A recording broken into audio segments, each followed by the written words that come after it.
Welcome to my channel. Don't forget to like and subscribe. The alien girl has to marry a human soldier to pay off her debt. The council chamber smelled of polished stone and old iron, a place that seemed designed to crush a person before a word was even spoken. Lyra stood in the middle of the vast room, ears twitching at every echo. Those ears, long, tapering upward like delicate blades, had earned her stares all her life. Here, surrounded by humans in stiff uniforms, they felt like banners proclaiming her difference. The head counselor droned on about unsettled obligations and ancestral debts. She barely listened. It was the same speech she had heard in fragments over the last month, just with more pomp and fewer snacks.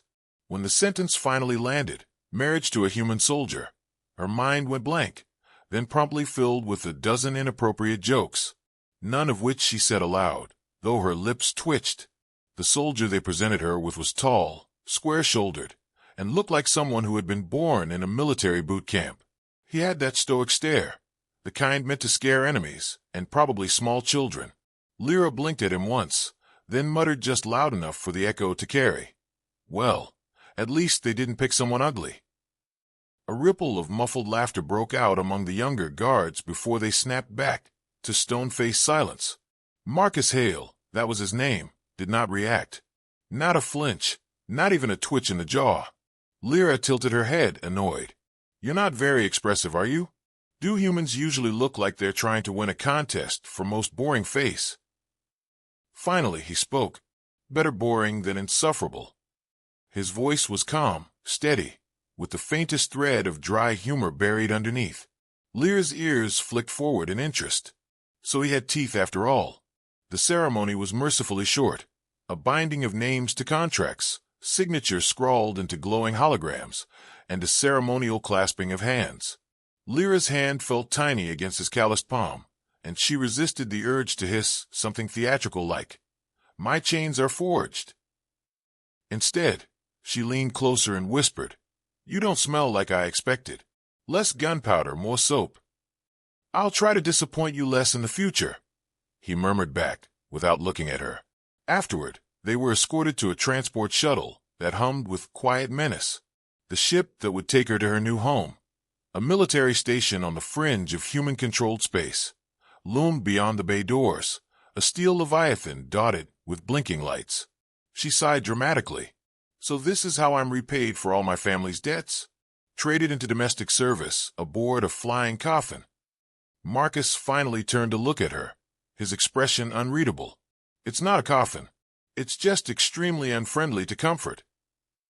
"That's exactly what a coffin is," she shot back. The shuttle lifted, smooth as glass.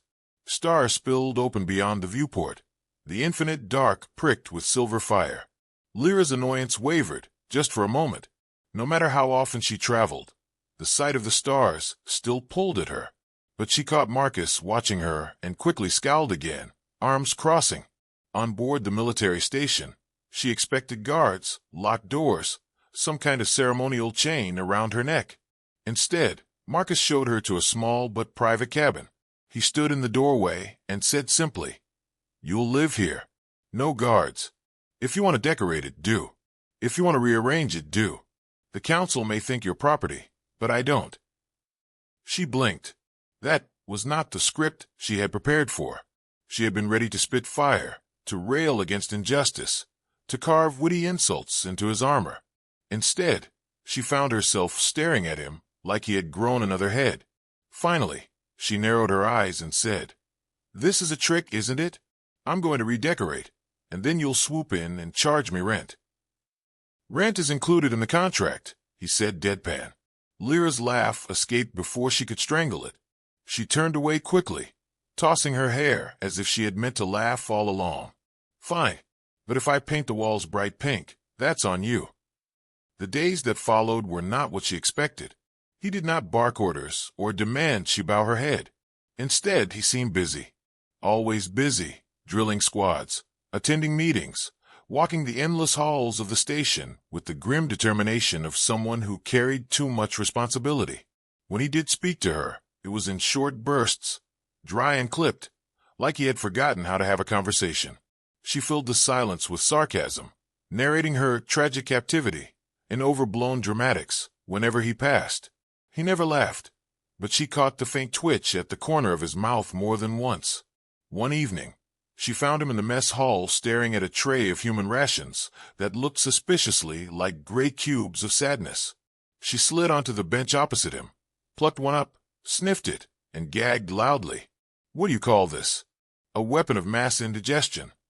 "It's protein concentrate," he said without emotion. "It's despair shaped into a cube," she replied, then took a bite just to prove her bravery. Her face contorted instantly. "Oh stars, it tastes like wet cardboard." He smirked. "You get used to it."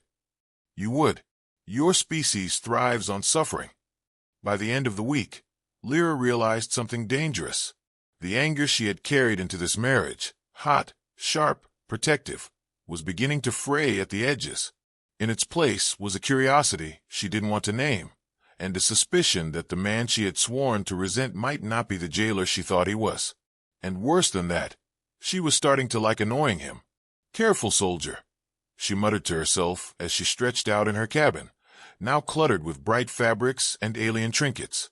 "Keep being decent, and I might accidentally forgive you for existing." Her ears twitched again. Outside, the hum of the station continued, steady and indifferent, but inside her, something restless had begun to shift. Lyra discovered quickly that humans had a remarkable ability to make everything practical and ugly. The station corridors were endless gray tunnels, every corner sharp enough to cut a mood in half. She complained about it constantly, mostly because she enjoyed watching Marcus's stoic expression tighten whenever she said, "This place feels like someone tried to design a prison but forgot to add charm." He never rose to the bait. Instead, he would answer with maddening calm, "It's efficient." "Efficiently boring," she would shoot back, ears flicking like antennae. Despite her mockery, Marcus gave her freedom to roam. No guards, no curfews, no hovering eyes. She tested it immediately, wandering into areas she suspected she shouldn't. When an engineer nearly dropped a plasma wrench after seeing her long ears peek out from behind a console, Lyra grinned and introduced herself as the station's resident exotic decoration. By the time Marcus found her, she was giving half the engineering crew a lecture on the superiority of alien cooling systems compared to their pathetic human fans. "You can't just walk into restricted sections," Marcus said afterward, dragging her back toward safer halls. "I didn't walk. I strutted. There's a difference. Strutting doesn't override security protocols." "It should," she replied head high. "Write it into your soldier handbook." Meals became another battleground. Marcus ate like a machine, precise and unflinching, while Lyra made a ceremony of criticizing everything. She performed dramatic fainting spells over soup, accused bread rolls of attempted assassination, and once, very seriously, asked if nutritional paste was a human euphemism for despair. The mess hall crew began to linger when she arrived, waiting for her next performance. To her surprise, Marcus never stopped her.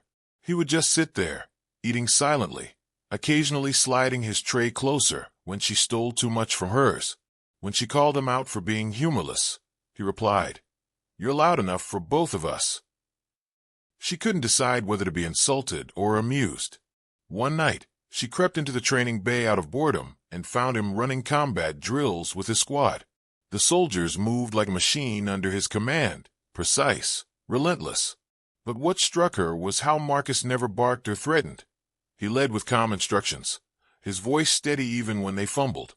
When the drill ended, she clapped loudly from the upper rail. "Bravo! 10 out of 10 for intimidation, -3 for style. You all looked like malfunctioning drones." A few of the soldiers laughed before catching themselves. Marcus just looked up at her, sweat darkening his shirt, and said, "Careful. I'll put you on the roster next." She leaned over the railing, ears perked. "Oh, please. I'd run circles around your shiny boot recruits." The next morning, she found her name mysteriously listed for volunteer combat training. When she confronted Marcus, he only raised an eyebrow. "I thought you wanted to prove yourself." "I wanted to mock you, not get bruises," she muttered. Training, as it turned out, was humiliating. Human combat simulations required more strength than she had, and Marcus seemed to delight in correcting her stances. She compensated with speed and wit, darting past lumbering recruits, taunting them until they were red-faced. At one point, she managed to trip Marcus himself by sweeping his legs mid-spar. The entire squad froze, horrified, but Marcus only grunted from the floor. "Congratulations," he said, rising. "You're officially a menace." "I'll add it to my titles," she replied sweetly. Lyra of the long ears, destroyer of dignity. But later, when she caught him watching her with something softer in his eyes, her heart gave an uncomfortable jolt. The council, of course, did not share Marcus's leniency. They sent regular transmissions, demanding reports on her behavior. Once she overheard Marcus replying, "She's adapting. Slowly. Adapting," she snapped when he left the comm room. "What am I, a plant?" "You complain like one left in the dark too long," he said deadpan. Her ears twitched furiously, but she couldn't stop the laugh that broke out of her. It was in those small moments, shared meals, sharp banter, stolen victories in the training bay, that the wall between them began to crack. Lyra still bristled at her situation, but she noticed she no longer thought of escape every waking moment. Instead, she wondered what Marcus would say to her next, or if she could make him smirk twice in a single day. One evening, she found him sitting alone in the observation deck, the stars spilling endless across the glass. She slipped into the seat beside him without invitation. "You know," she said softly, "for someone who insists he's not my captor, you do a very good job of pretending not to care." He glanced at her, the faintest curve at the corner of his mouth. "If I cared too much, you'd call me sentimental. And if you cared too little, I'd call you heartless. Then I'll stay somewhere in between." Lyra leaned back, watching the stars flicker. "That's boring." "Yes," he said, efficiently. She laughed, ears tilting back, and realized with a start that she wasn't resenting him anymore. She was enjoying this, and that, she decided, was far more dangerous than any contract. The first signs of trouble arrived in the form of static. Marcus was mid-sentence in a strategy meeting when the holoscreens flickered, dissolving into garbled light. The room stiffened, officers snapping to attention as alarms rippled faintly in the background. Then came the report. Unidentified ships breaching the outer perimeter, their engines carrying the signature of mercenary raiders. Lyra had slipped into the meeting uninvited, as she usually did. She leaned against the wall, arms folded, ears perked, looking like she had been born for scandal. When one of the officers snapped at her to leave, she smiled sweetly. "Of course. I'll just wander off while you humans mispronounce 3 alien dialects and get your fleet vaporized." Marcus cut off the protest with a single glance. "She stays." That stunned the room more than the alarms did. But when Lyra slid into the hollow projection, fingers dancing across controls as if she owned them, no one stopped her. The screen stabilized, translating distorted mercenary transmissions into legible words. She frowned, muttering, "Amateurs. They're not even encrypting properly. Probably bought their codes from a street vendor."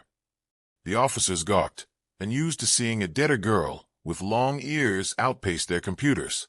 Marcus just nodded once, calm as always. Translate their intent. "They're circling for a strike," she said, tapping to highlight their movements. "But their formation sloppy. Someone over there skipped tactics class." She paused, glanced at Marcus with a grin. "Good news. If you don't screw up, you can sweat them like flies. Bad news. Humans are famous for screwing up." The officer beside Marcus bristled. "She has no authority."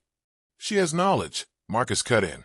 His tone was flat, but his eyes flicked toward her with the faintest glimmer of trust. Orders flew, fleets mobilized, and the station shook as ships launched into the black. Lyra stood among them, exhilarated despite herself. She had not felt the pulse of battle since her world had fallen into debt, and even then, she had been on the wrong side of the story. Hours later, Marcus returned from the hangar, his armor dusted with the grime of preparation. He found her waiting with a smirk. "So, brave soldier, do I get a medal if your fleet survives thanks to me?" "You get dinner," he said deadpan. She gasped. "High honor. Human cuisine, the true battlefield. When the first skirmish reports came in, tension ran high. Mercenary ships struck faster than expected, their fire cutting close to human patrols. In the command center, officers scrambled, voices rising. Lyra's ears twitched, irritation sparking. She shoved one aside, recalibrated the holograms, and barked, "Your ships are too clustered. Spread them, or you'll hand the mercs a gift-wrap kill zone." The officer looked ready to explode, but Marcus's voice sliced through. "Do it." The adjustment saved 2 patrols from annihilation. For a moment, silence held, broken only by the hum of machinery. Lyra smirked, leaning back. "You're welcome." Later, when Marcus finally returned to his quarters, she was already there, lounging across his chair with her legs hanging over one arm. He stopped, raised an eyebrow. "Comfortable?" "Immensely," she replied. "I saved your soldiers, so technically I outrank you now. This is my chair." He moved past her, unbothered. "You're insufferable. You like it." The banter covered something deeper. Neither of them spoke of trust. She had proven herself not just useful, but indispensable. And Marcus, without hesitation, had chosen her voice over his officers. It gnawed at her as she lay awake that night, staring at the ceiling of her cabin. She had sworn to resent him forever, but now she wasn't sure where resentment ended and something softer began. The following week brought escalation. Recon revealed that the mercenaries weren't random scavengers. They were organized, supplied, and dangerously close to breaching human trade lanes. Strategy meetings grew longer, darker. Marcus was tasked with leading a sabotage run on a forward outpost, and to Lyra's shock, his request was simple. "She comes with me." The council's representative nearly choked. "Absolutely not. She is bound by contract, not enlisted." Marcus didn't flinch. "She knows their systems better than any of us. We fail without her." Lyra pretended to yawn, but inside, her chest tightened. No one had fought for her inclusion before. No one had believed she was more than obligation. When they finally departed on the covert mission, crammed into a shuttle with only a handful of soldiers, Lyra couldn't resist leaning toward Marcus and whispering, "I bet you just wanted an excuse to spend time with me." "Clearly," he murmured. "There's nothing I enjoy more than risking my life with someone who won't stop talking." The shuttle rattled through enemy-dense space. Cloaked by alien tech, Lyra had tweaked herself. She grinned at the nervous soldiers. "Relax. If this fails, you won't even feel it. You'll be vaporized before you can regret volunteering." The looks on their faces were priceless. Marcus muttered, "You're not helping." "I'm easing tension," she insisted, "by threatening instant death. It's motivational." The mission itself was chaos, a crawl through narrow vents of the mercenary outpost, Lyra's ears brushing every corner, Marcus grumbling behind her about her pace. When they reached the control hub, alarms already buzzing faintly, she hacked into the systems with practiced ease. Sparks flew, codes cascaded, and she cackled. "Honestly, these mercs are pathetic. I've seen children with stronger firewalls." Marcus stood guard, pulse rifle steady. "Focus." "I am focused. Focused on how disappointing criminals are these days." But when the outpost systems collapsed, plunging into blackout, and the mercenary fleet scrambled in disarray, Lyra turned to find Marcus watching her, not with suspicion, not with tolerance, but with something dangerously close to admiration. She smirked, trying to cover the sudden flutter in her chest. "Careful, soldier. Look at me like that too long, and you'll ruin your boring reputation."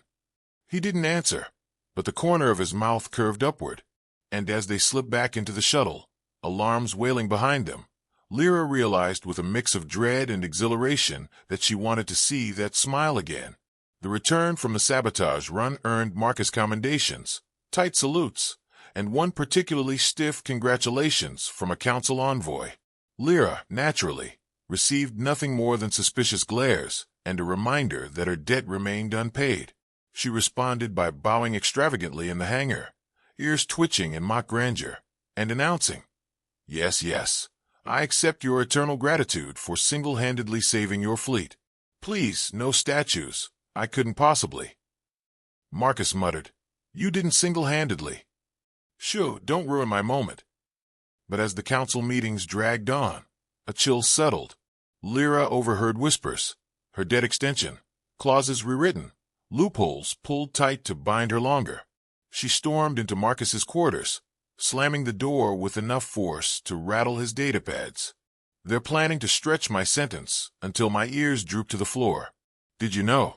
He looked up from his reports, weary but steady. I suspected. Suspected, she snapped.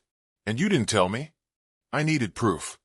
His voice was calm, infuriatingly calm. Now I have it. She paced, ears flicking like angry banners. So I'm never free. I'll spend eternity as your, what, decorative co-pilot? Your sarcastic sidekick. Marcus set the datapad down. No. If they try to extend it, I'll fight it.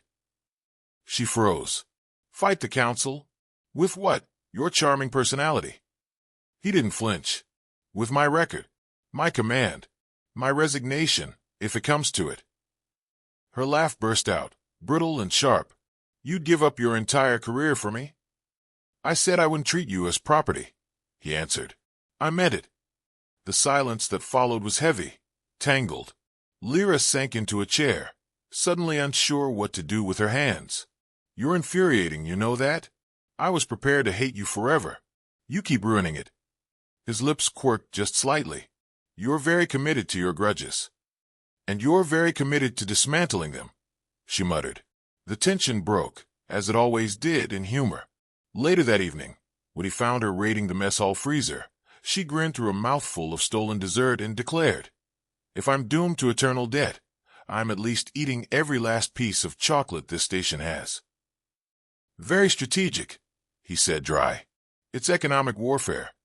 But the council didn't laugh. Word spread quickly.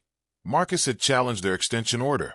Officially, he filed for Lyra's early release on grounds of unparalleled contribution to mission success. Unofficially, he stormed into a transmission call and accused them of chaining an ally for politics. Lyra listened from the corridor, heart hammering, as he all but threatened to walk away from his command. When he emerged, pale with fury, she couldn't resist a jab. That was reckless. Brave, but reckless. You humans do realize your veins aren't made of steel, yes? I don't regret it, he said simply. And she realized, with an uncomfortable twist, that he meant it. Their arguments grew sharper in the days that followed, but no longer from hatred. Instead, they sparred over choices, Marcus pushing her to see her worth beyond the contract, Lyra mocking his seriousness even as she softened inside. At one point she snapped, What if they never let me go? What if I'm stuck forever? Then I'll still fight, he replied. And if fighting fails, then we run. She blinked, ears rising. Run, as in fugitives. He nodded once. Her laugh rang out, half disbelief, half delight. Stars above, the mighty soldier turned outlaw because of me. I'll have to add that to my titles. Lyra, debt breaker, council menace, bad influence extraordinaire. You forgot menace in Training Bay, he said dryly. Ah yes, that too. But beneath the banter was something real, something neither dared name. The mercenary threat only worsened. Patrols reported ambushes, trade lanes choked. Marcus and Lyra were assigned to a joint task force, their shuttle loaded with experimental tech. Human steel meshed with alien circuits Lyra herself had rewired. The result was ugly, humming, and prone to sparking at the worst times. This thing explodes, I'm blaming you, Marcus said as they boarded. If it explodes, you'll be too dead to blame me, she countered cheerfully. Their mission took them deep into contested sectors, where space shimmered with debris and hostile signals prowled the void.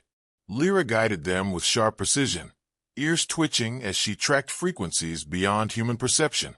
At one point, she smirked and said, Someone out there is swearing in 12 dialects. Their formation's collapsing. You can tell that from static. Marcus asked. I can tell it because your enemies are idiots, she said. They slipped through the chaos, planting false signals, scrambling mercenary comms, until the raiders turned on each other in confusion. Victory came not with firepower but with misdirection, a dance of code and nerve. When their shuttle finally docked back at the station, battered but intact, Marcus turned to her. You saved lives again, he said. She shrugged. Don't tell the council. They'll just add it to my debt. But the truth was harder to shrug off. She no longer felt like a prisoner. She felt like his partner. And when she caught him watching her with that rare, quiet smile, she realized the walls she had built around her heart were not just cracking. They were collapsing. That night, in the observation deck, she leaned against the glass, stars reflecting in her eyes. You know, if this keeps up, I might actually start liking you. Marcus stood beside her, hands clasped behind his back. That sounds dangerous. Terrifying, she agreed.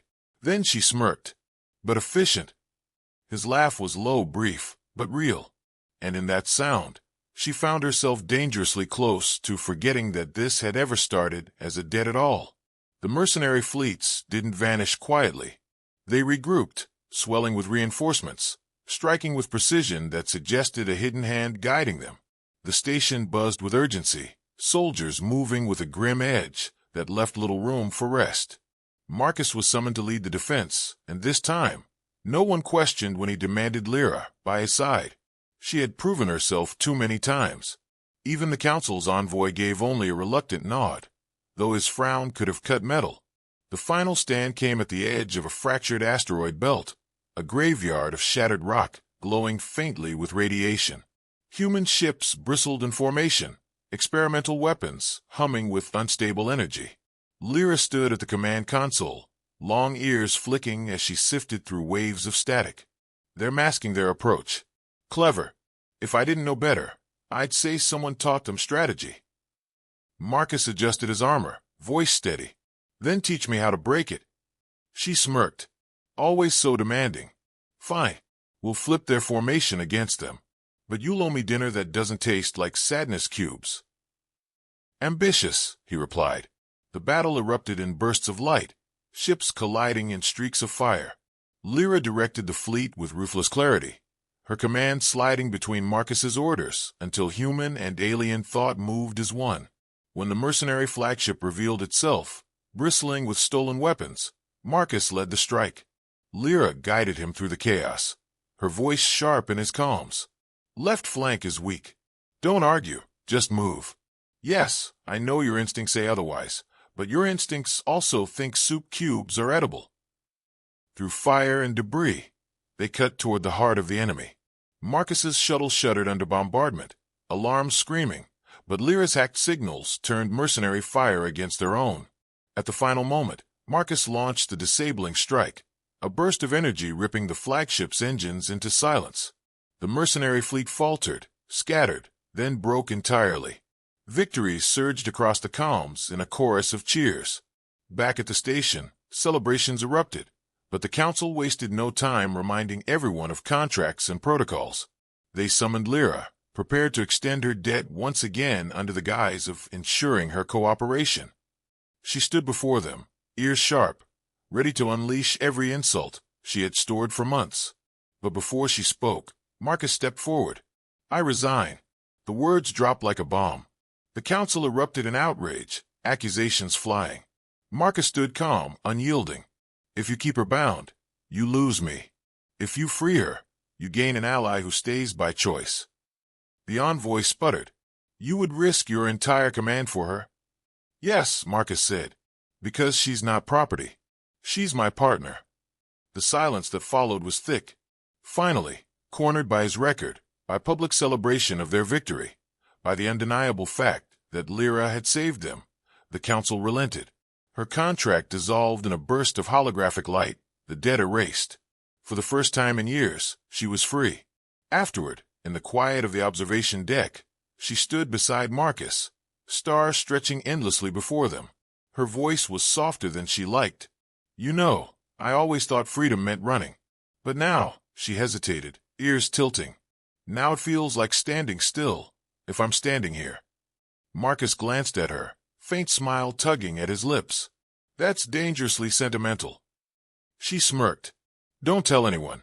I've got a reputation as a menace to uphold. He leaned back against the glass, eyes still on the stars. So, what will you do now that you're free? Easy, she said, grinning. Stay. Annoy you forever. Maybe redecorate the station in pink. You know, use my freedom responsibly." He chuckled, low and real. Efficient use of liberty. She nudged his shoulder with hers. "Admit it. You'd miss me if I left." "I would," he said simply. The honesty startled her, but instead of deflecting, she let it settle. For the first time, she didn't need to fight it with sarcasm. She only laughed, bright and unguarded. "Careful, soldier. If you keep saying things like that, I might start believing you like me." He didn't answer, but the curve of his smile was enough. And so the girl who once measured her life in debts found herself measuring it in choices instead. The soldier who once saw marriage as a duty found himself with something more. Together, they faced the stars not as captor and debtor, not as soldier and alien, but as equals who had chosen each other freely. And when the council sent the next report demanding Marcus return to duty, Lyra intercepted it, signed her name across the message, and sent back only 3 words: "We're on honeymoon." The end.